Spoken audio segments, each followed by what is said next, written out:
मित्रांनो, सीईटीचे cap round सुरू झालेले आहेत आणि कॅप राऊंडला अप्लाय करत असताना एक महत्त्वाचं डॉक्युमेंट म्हणजे तुमचं कन्व्हर्जन सर्टिफिकेट. आणि जर तुम्ही मल्टिपल वेळेस 10वी किंवा 12वीची परीक्षा दिली असेल किंवा तुम्ही ग्रॅज्युएशन पोस्ट ग्रॅज्युएशन केलं असेल, तसेच जर तुम्ही 10वी किंवा 12वी स्टेट बोर्ड शिवाय इतर बोर्डमधून केली असेल तर तुम्हाला हे कन्व्हर्जन सर्टिफिकेट कंपल्सरी असतात. म्हणजे थोडक्यात तुमचे मार्क्स ग्रॅज्युएशनला किंवा पोस्ट ग्रॅज्युएशनला फक्त CGPA मध्ये असले तरच तुम्हाला कन्व्हर्जन सर्टिफिकेट द्यायची गरज पडेल असं नव्हे. तुमचे मार्क्स पर्सेंटेजमध्ये जरी असले तरी तुम्हाला कन्व्हर्जन सर्टिफिकेट देणं हे कंपल्सरी असणार आहे. तर आजच्या या व्हिडिओमध्ये आपण हे कन्व्हर्जन सर्टिफिकेट कशा पद्धतीने फिलअप करायचं या गोष्टी डिस्कस करणार आहोत.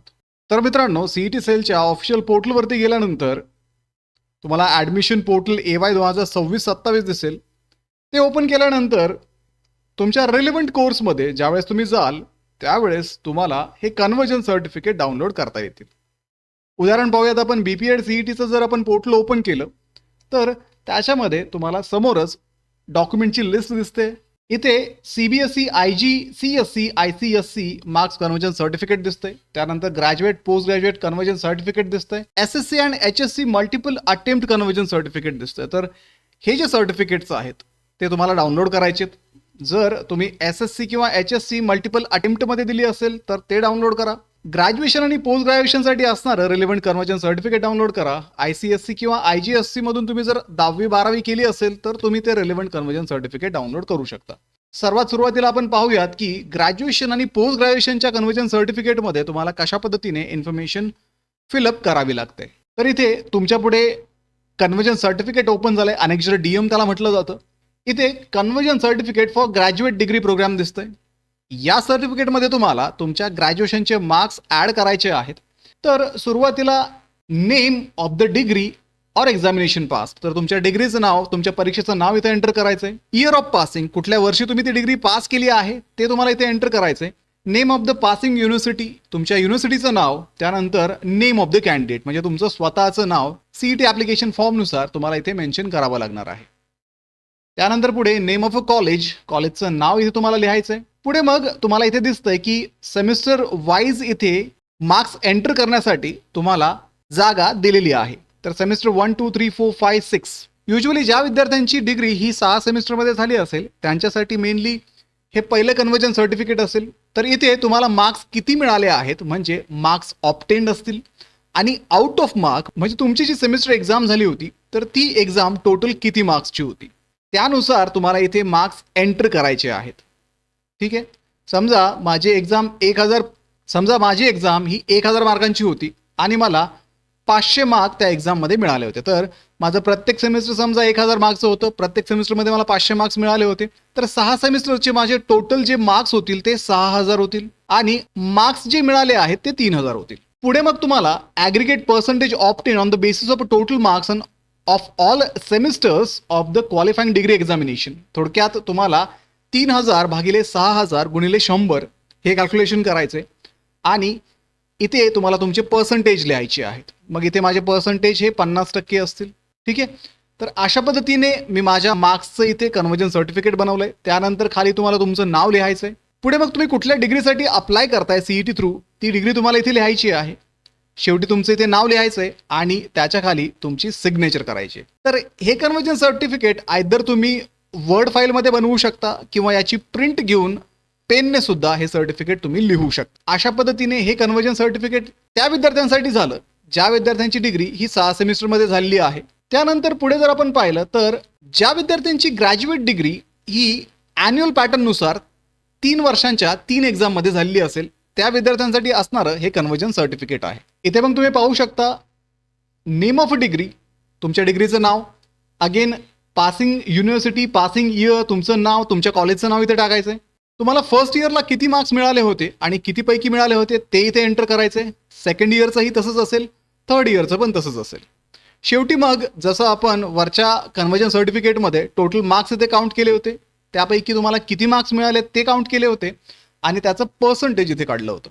बाकी सेमच असेल. तुमचं नाव टाका, कुठल्या कोर्सला तुम्ही अप्लाय करताय त्या कोर्सचं नाव टाका, तुमचं नाव नेम ऑफ कॅन्डिडेटच्या ठिकाणी आणि तुमची सिग्नेचर खाली करायची.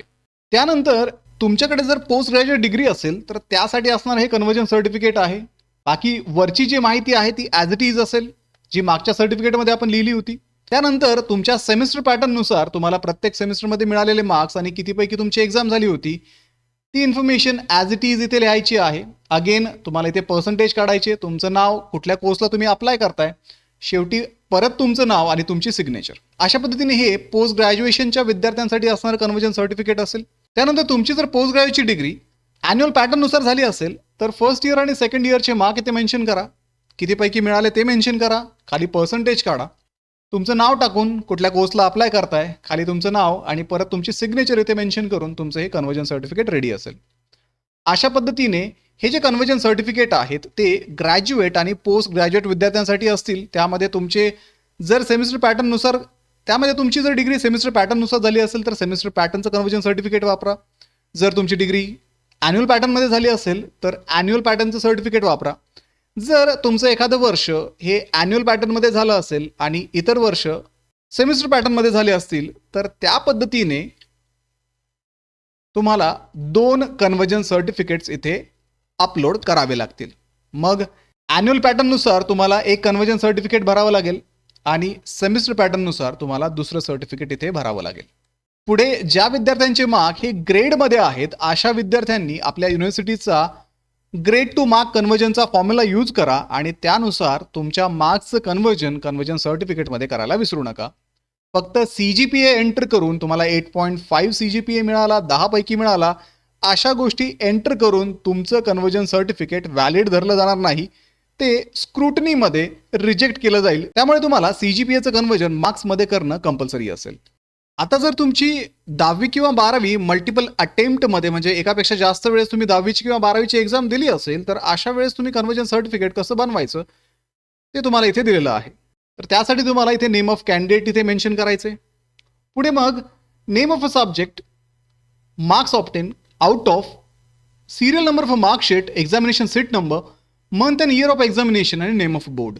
म्हणजे इथे वरती तुमचं नाव टाकल्यानंतर कुठल्या सब्जेक्टची तुम्ही एक्झाम दिली आहे तो सब्जेक्ट, किती मार्क्स तुम्हाला मिळाले आहेत सेकंड कॉलममध्ये, कितीपैकी तुम्हाला मिळाले आहे थर्ड कॉलम, तुमच्या मार्कशीटचा सिरियल नंबर, एक्झामिनेशनचा सीट नंबर आणि कुठल्या महिन्यामध्ये आणि कुठल्या वर्षी तुम्ही एक्झाम दिली आहे तो महिना आणि वर्ष आणि सोबत तुमच्या बोर्डाचं नाव तुम्हाला इथे लिहावं लागेल. आता तुम्हाला इथे स्पष्ट दिलेलं आहे की तुमचे सगळे मार्कशीट तुम्हाला इथे अपलोड करावे लागतील. जेवढे अटेम्प्ट तुम्ही दिलेले आहेत ते सर्व मार्कशीट इथे अपलोड करायचे. त्यानंतर सेकंड पेजवरती तुम्हाला HSC बोर्डसाठी कन्वर्जन सर्टिफिकेट दिलेलं आहे. तर इथेही तुम्हाला तुमचं नाव मेन्शन करायचं आहे. बाकी खाली सेम असेल, सब्जेक्टचं नाव, किती मार्क्स मिळाले, कितीपैकी मिळाले, मार्कशीटचा सिरियल नंबर, एक्झामिनेशनचा सीट नंबर, मंथ आणि इयर आणि तुमच्या बोर्डाचं नाव. त्यानंतर डेट टाका, प्लेस टाका आणि तुमची सिग्नेचर इथे करायला विसरू नका. तर अशा पद्धतीने ओव्हरऑल तुमचे हे कन्वर्जन सर्टिफिकेट्स असतील. तर हे कन्वर्जन सर्टिफिकेट तुम्ही डाउनलोड करा आणि रिलेव्हंट इन्फॉर्मेशन त्याच्यामध्ये फिलअप करून तुमच्या मार्कशीटसोबत तुम्हाला एकाच PDF मध्ये हे अपलोड करावे लागतील. तर व्हिडिओला लाईक करा, तुमच्या मित्रांना हा व्हिडिओ शेअर करा, ग्लोबल ऑनलाईनला आत्ताच सबस्क्राईब करून ठेवा. भेटूया पुढच्या व्हिडिओमध्ये. थँक्यू.